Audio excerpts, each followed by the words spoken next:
四川大地震造成無數人命損傷，要重建家園並唔係一朝一夕嘅事。我哋可以做到嘅，反而係盡快為災民重建信心，面對難關。劉德華、鄭秀文、容祖兒、內地演員張國立同埋葛優等等，啱啱就去完四川嘅綿竹探望災民，以示支持。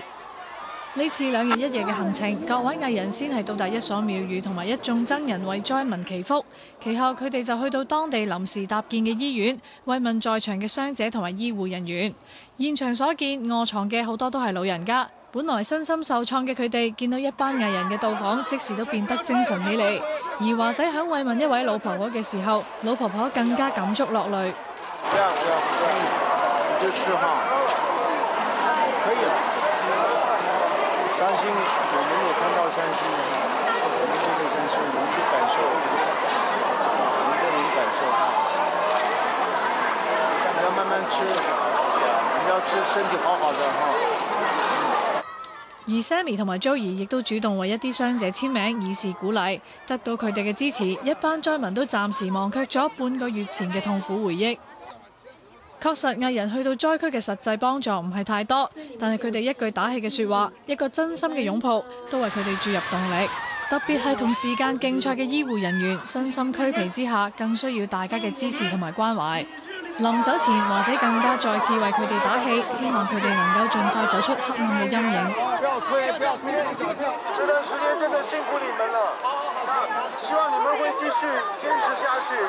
響災區嘅一班醫護人員無私咁獻出佢哋嘅精神同埋時間，為瀕臨死亡邊緣嘅災民帶嚟希望。華仔、Sammy 同埋 Joey 嚟到呢所陸軍總醫院，見到一幕一幕救人嘅過程，都對醫護人員嘅付出感到非常感動，逐一為佢哋打氣。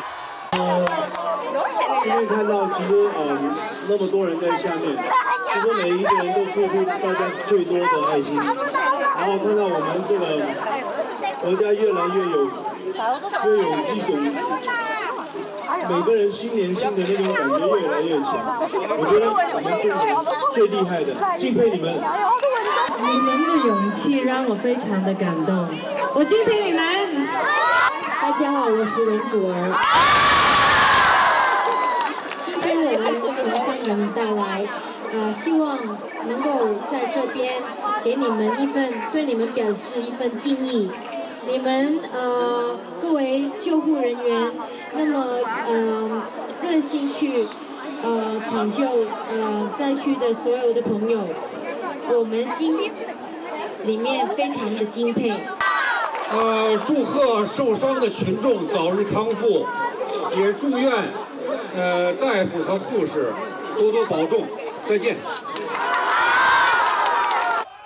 佢哋離開嘅時候，每位災民都依依不捨咁目送佢哋上車。雖然探訪嘅時間有限，但係相信幾位藝人俾到災民嘅，卻係無限嘅安慰同埋動力。